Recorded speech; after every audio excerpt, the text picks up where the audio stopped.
real quick before we get into things, in both the last format and the current format, Expressive Iteration is on the ban list. I will be more mindful of including the banned cards in the future. And with that out of the way, let's properly introduce the format. The current format is Zendikar, Dominaria, Strixhaven, 8th Edition, Rivals of Ixalan, and Ravnica Allegiance with Expressive Iteration on the ban list. And with that out of the way, let's jump right into today's topic, which is the Curious Case of Learning, aka Learn/Lesson, Constructed versus Chaos. So, what is Learn/Lesson? Well, both Learn and Lesson were mechanics introduced in Strixhaven, and I believe have not been reprinted in any capacity since. When you learn, you are given two choices. Either you can discard a card and then draw a card, or you can tutor a lesson card from the sideboard. So, with that out of the way, let's jump into constructed play.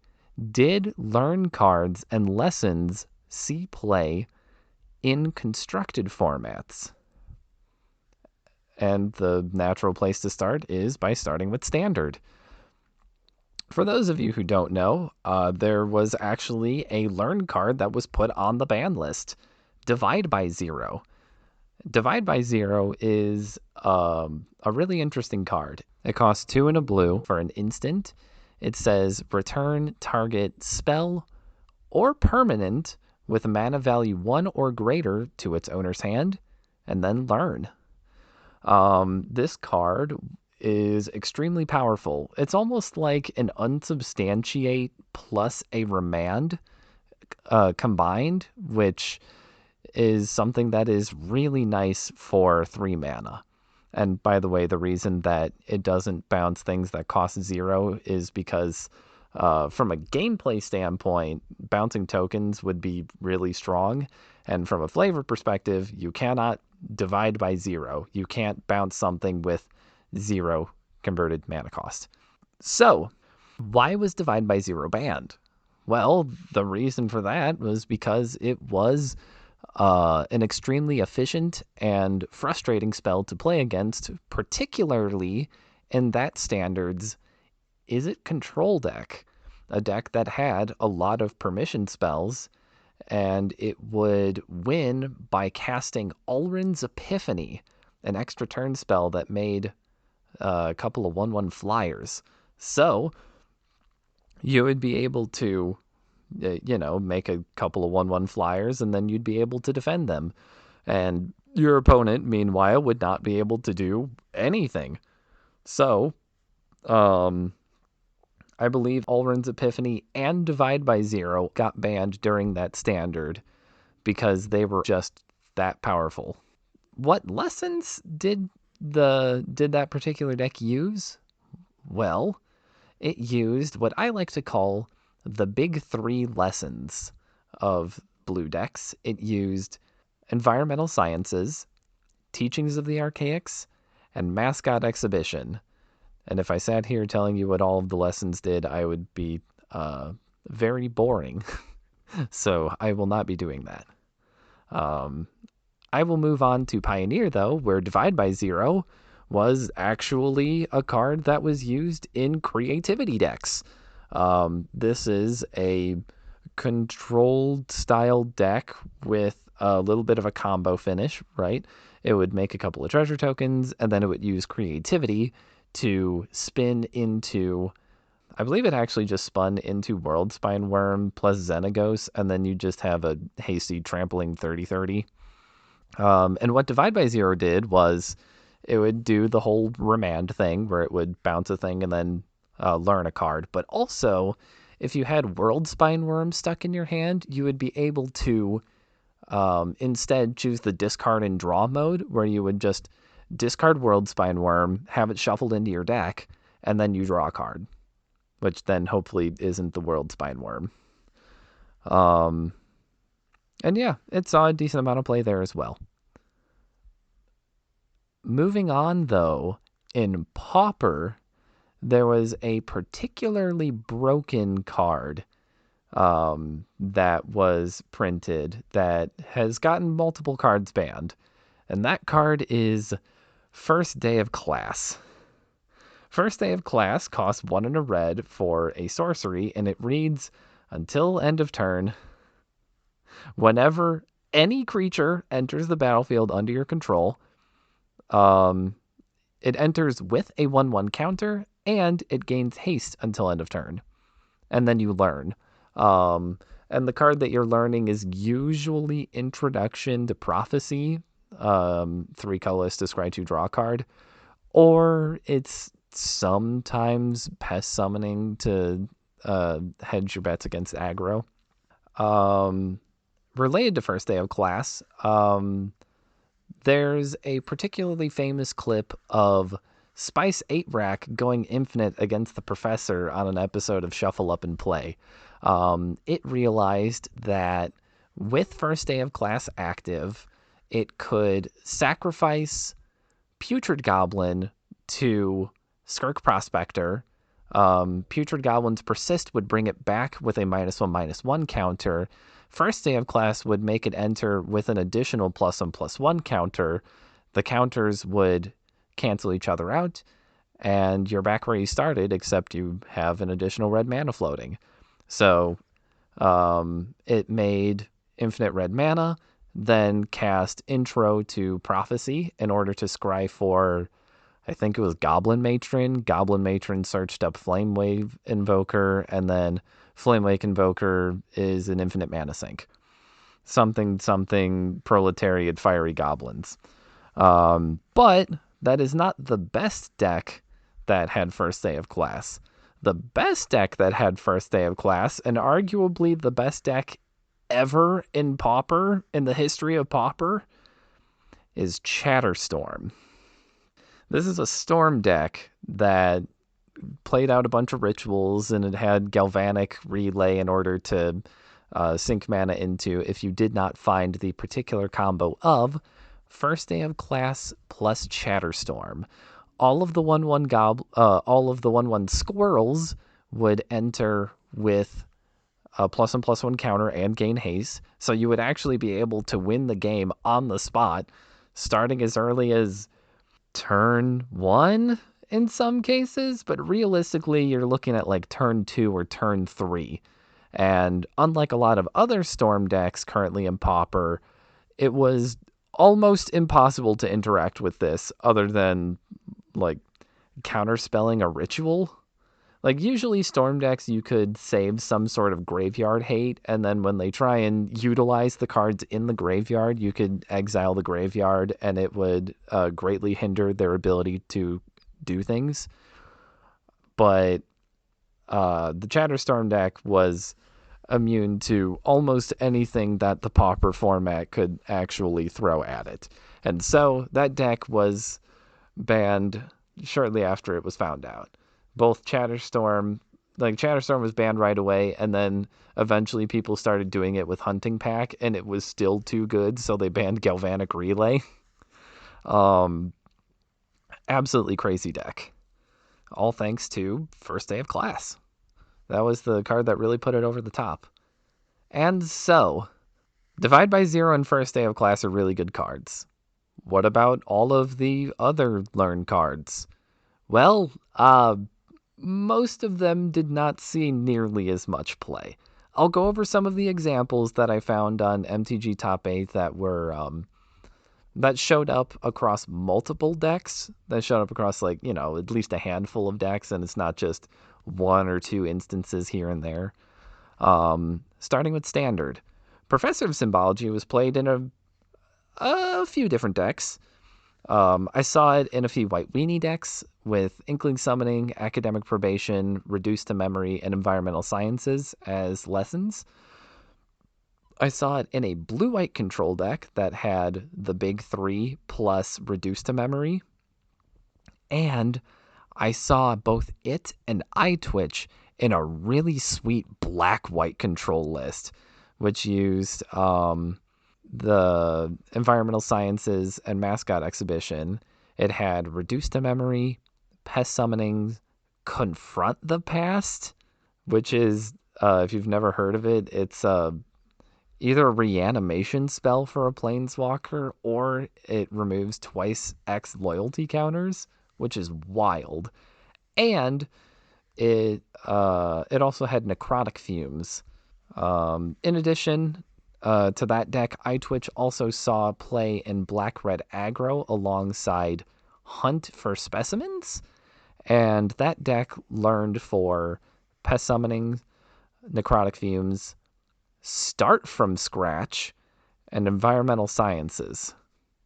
In Pioneer, Professor Symbology saw a little bit of experimentation as extra copies of Raffine's Informant. You could discard a vehicle and to draw a card, or if you didn't need to do that, you could also learn Containment Breach, Basic Conjuration, and Necrotic Fumes from the sideboard. And finally, in Pauper, I saw a couple of mono black decks playing Cram Session in the sideboard as a way to gain a little bit of life, and then maybe as an additional upside, you could discard a card and draw a card. And the lessons that deck played did not exist. There were no lessons. They were just playing Cram Session to play Cram Session, which is a wild concept to me, but it's a sideboard card. I excuse it. And so overall, Divide by Zero and First Day of Class got a couple of cards banned, but other than that, the impact of Learn Lesson was minimal. Certainly a lot lower than some of the other cards that came out around that time. So, this brings us to Chaos Standard. I want to briefly introduce the last format again. The last format was Planeshift, Dissension, Theros, and then Zendikar, Dominaria, Strixhaven with Expressive Iteration banned. So, with that out of the way, how good was Learn Lesson in Chaos Standard? I do not think it is an exaggeration to say that Learn Lesson was the mechanic. It was incredibly dominant. Not quite to the point of it being overbearing or like ban-worthy, but it was very clearly the best thing you could be doing, and it was heavily included in almost every single deck in that format. I don't want to go over and say that, obviously the good learn cards are good, and all of the decks played all the good learn cards. I want to go over some of the learn cards that didn't see play in constructed formats. And I do also want to mention that both iTwitch and First Day of Class didn't really catch on in Chaos Standard. First Day of Class because it's really expensive if you're not doing a combo with it, and there weren't really combos with it. And iTwitch because no one really built the iTwitch deck. And if they did, I'm not sure it would have been that good of a deck. Maybe some sort of black-red deck with iTwitch would have been okay, but no one did it, so I can't tell you if it would have actually been good or not. And so, with that out of the way, let's talk about some of the learn cards that did see play, starting with Poet's Quill. I have a fun story for this one. Poet's Quill is 1 and a black for an equipment that on ETB learns. It costs 1 and a black to equip, and it gives the equipped creature +1/+1 and lifelink. So, right at the tail end of the first format, one of the players, Huey, made a really sweet Mardu Eidolons deck. The first format was the first 3 sets that I said, Planeshift, Dissension, Theros, along with 5th edition and Phyrexia all will be 1. And I'm pretty sure the ban list was Necropotence, Mana Vault, and the Racism cards. So anyways, Huey built a Mardu Eidolons deck that used the Eidolons from Dissension, which I'll get to in a moment, combined with the completed Nahiri. So the Eidolons are 4-mana 2/2s that are just some of the worst bodies you've ever seen. They're barely 2 mana's worth of stats and abilities on all of them. But whenever you cast a multicolored spell, all of the Eidolons go from your graveyard to your hand for free. So you would use things like Nahiri to discard the Eidolons in order to draw cards, and then you play multicolored spells to get them back into your hand so that you never discarded them in the first place, right? So, pretty early on, people were experimenting with different aggro decks in the second format because, well, Goblin Guide was legal. Of course, there's an aggro deck, right? So I made the Mardu Eidolons deck with Thrilling Discovery, the 2-mana discard 2, draw 3 from Strixhaven, gain 2 life as well. So I would, discard some Eidolons, draw cards, and then I would play a multicolored card and get them back into my hand. And sometimes I would even cast Thrilling Discovery, get 2 Eidolons back from the graveyard, and then discard the Eidolons again to draw 3 cards. So it was just 2-mana, draw 3, gain 2 life, which against aggro is absolutely backbreaking. Like, you don't need to do that more than once or twice in order for them to just completely fold, especially when the rest of your deck is really cheap removal spells, cheap creatures, cheap efficient creatures, and things like Poet's Quill, which could learn for pest summonings in order to get a bunch of life gain onto the battlefield. And oh hey, pest summoning is a multicolored card, so it triggers your Eidolons. Yeah, no, I played against Burn, I played against Goblins, I played against other aggro decks, and all of them just completely folded to the Mardu Eidolons deck. I think there was a reason that not many aggro decks showed up when it came tournament time, and I think a non-insignificant portion of that was due to me playing Mardu Eidolons in the first couple of days. Fun story out of the way. Let's talk about the card that actually had the biggest glow up between Constructed and Chaos Standard. Because believe it or not, as good as Poet's Quill is, it's not the card that is the biggest winner. The biggest winner was actually Gnarled Professor. And I'm going to be honest with you, I have no idea why Gnarled Professor didn't see more play. It is a creature that passes the vanilla test as a 5/4, has evasion in the form of trample, and tutors a card from the sideboard?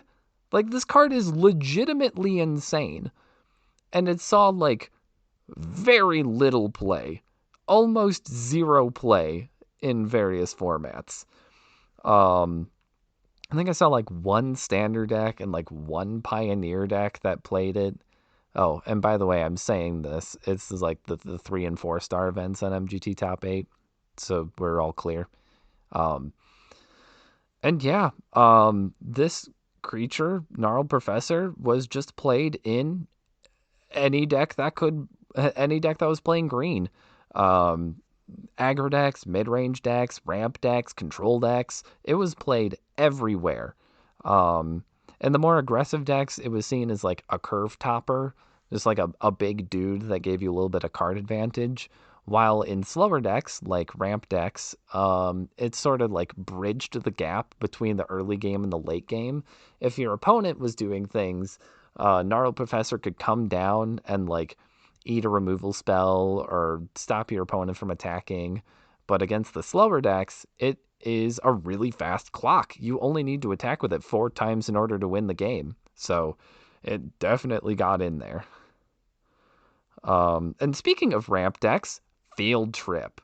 Field Trip is a card that looks bad on the surface, but plays way better than you think it does. It's a very well balanced card. So for 2 and a green, it's a sorcery that reads, search for a basic forest specifically put it onto the battlefield tapped, and then you shuffle, and then it learns. This card reads really badly. Like, this is barely 2 mana's worth of cards, and then you learn?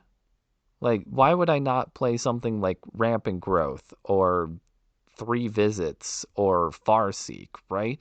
There are just so many other cards that you would play. Well, think about it this way.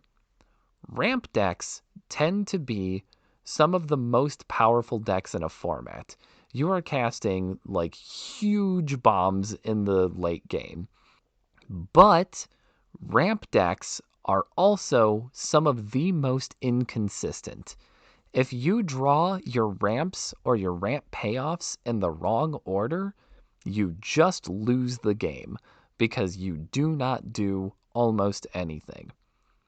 Cards like Gnarled Professor and Field Trip do both. They're both cards that you can play in the early game in order to do something, and they're cards that actually get your late game payoffs, namely Mascot Exhibition. Like, it was not an exaggeration when we said that C Squared in his ramp deck went through 4 Mascot Exhibitions in one game. That's because he was playing Field Trip and Gnarled Professor and Divide by Zero all in the same deck. Like, those are all just really solid cards that you can play in the early to mid game that just get 7 mana sorceries that make 9 powers worth of bodies. And finally, I want to mention a couple of different cards that saw less play, but still saw a little bit of play. Pop Quiz was a played card, and it also doesn't read terribly well. It's just 2 and a blue for an instant that draws a card and learns. So, it's an instant speed divination where one of the cards just happens to come from your sideboard, right? It's not a very flashy card, but it was one of the premier draw spells for control decks.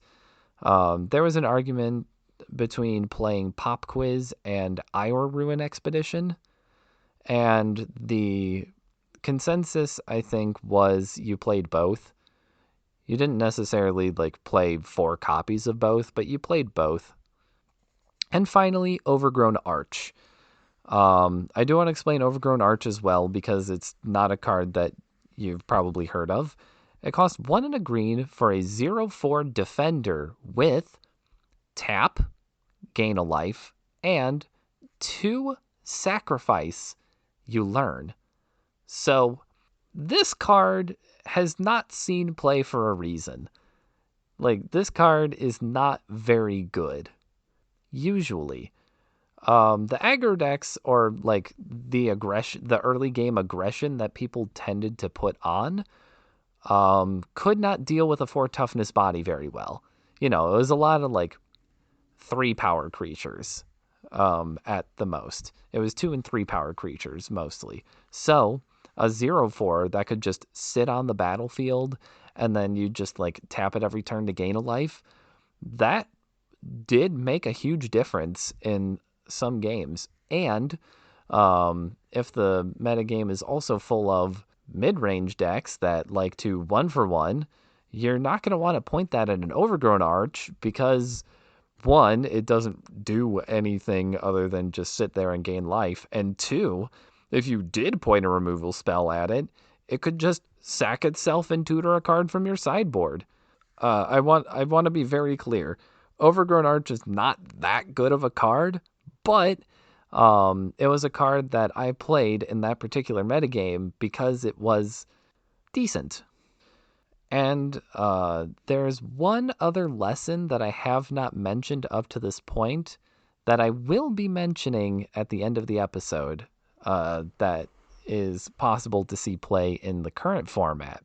But before I get to that, I want to talk about when you should and shouldn't play Learned Lesson in your formats. So when deciding what to play, if you want to play Learned Lesson, you have to ask yourself, what colors is your deck? what is your deck trying to do? And how do the learn cards and in tandem, how do the lessons facilitate that? And also, like, what strategies are really dominant? So, for example, if you are playing some sort of white weenie deck, you could play Professor of Symbology as a 2/1 that drew a card, but the card that it draws has to be relevant. So you're not going to play Mascot Exhibition in your white weenie deck because you're never going to get to 7 mana. And if you are, you're probably losing that game. So it's not like Mascot Exhibition is going to turn that around necessarily. But yeah, just evaluate what your deck needs, what lesson cards are the highest impact, and I would play those.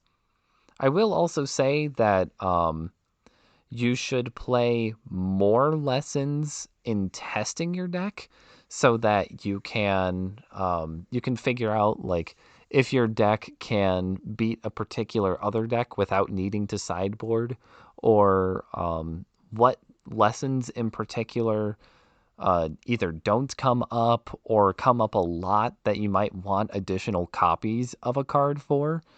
So just keep all of that in mind while you're testing. And finally, I want to ask, when should you not play Learn Lesson? And I have a few different reasons for you. The first one is that the particular Learn cards mesh badly with your strategy. So for example, if you are playing Mono Red Burn, you are trying to go as fast as humanly possible. Do you really want a 3 mana sorcery speed lightning bolt that learns? Probably not. Like, that deck is probably going to do pretty badly if it's playing that card. So it's not something that I would recommend. The second reason is sort of related to that. It's the power level. If the power level is much higher, for example, Strixhaven is one of the worst sets in your format instead of one of the best, like it was in our last format, then the Learn Lesson cards are going to feel really weak. So you probably want to play more powerful cards, and maybe like those more powerful cards will add the consistency to your deck that Learn cards normally did. And finally, sometimes you just want the sideboard slots, right? Like, sometimes there is a wide variety of decks, and your deck wants to be able to have some like silver bullets, maybe have like multiple copies of those cards that are good against a lot of different decks. And as much as sideboard cards being brought into the main game is very good, sometimes you just need stronger cards. Anyways, outro time. I am going to try and spotlight a couple of different decks that I think are very cool in the outro. I'm not going to talk about them too long, but I will just mention a couple for the current format, that is. The first deck I want to mention is Cabal Black. This is a deck that uses Cabal Stronghold to make a bunch of mana. This is a deck that, of course, Mason made because Mason really loves lands that tap for more than 1 mana. In the early game, you have things like Moment of Craving and Poet's Quill for pest summonings in order to hedge off against aggro. It has things like Sorin Markov in the late game, but in the mid game, it can use Mastermind's Acquisition. So normally, in order to get a lesson from your sideboard, you need a learn card. But Mastermind's Acquisition can grab any card from your sideboard, including lessons. So even though the deck doesn't have too many learn cards, it does have a decent number of lessons, including multiple copies of Mascot Exhibition, because it is running Mastermind's Acquisition. This is one of those rare cases that a Diabolic Tutor is a good card. The second deck is Temur Stompy. This is similar to the deck that I submitted in last format, but we have better fixing so I can play more colors. It, of course, can do the turn 1 Dork, turn 2 Steel Leaf that Mono Green is really famous for, but it also gets some counter spells in blue, and it gets Rhythm of the Wild in red. And a really sweet combo it can run is Hadana's Climb. And you might be wondering, okay, how are we going to put 3/1/1 counters on something because I don't want to wait 3 turns? And that's fair. The answer is we are going to learn for Expanded Anatomy, which is 3 colorless for a lesson, or 3 generic for a colorless sorcery. It's a lesson that puts 2/1 counters on target creature and gives it vigilance until end of turn. It saw a little bit of play in the heroic deck, but it wasn't. Not only was that deck not that good, it was also not a standard card for the deck. But in this deck, the option to sacrifice just 1 sideboard slot in order to flip Hadana's Climb in a single turn is extremely good. And I'm excited to see how that deck does when tested. And the last deck that I have for you is a Black-White Saga mid-range deck. This is a deck that gets access to things like Humiliate and PVDDR for hand attack. PVDDR, of course, being Elite Spellbinder. It has Professor of Symbology and Poet's Quill as learn cards, but the sweetest card in the deck is Vampire Hexmage. So you might know Vampire Hexmage from the Dark Deaths combos because it can remove all the counters off of a Dark Deaths. And you might even know it for being Planeswalker removal, which in a format with Teferi Hero of Dominaria is pretty good. But it does 2 other things really well. 1, it holds equipment really well because it has First Strike, and oh hey, Poet's Quill is an equipment. And 2, it works really well with sagas. You can sacrifice it, remove all of the counters off of a saga, and then over the next 3 turns, it will trigger all of its abilities again. So, when you have cards like History of Benalia and the Eldest Reborn providing a ton of value, being able to get all of that value again is extremely powerful and is worth sacrificing your 2/1 First Strike. And that will do it for this episode. Thank you so much for listening.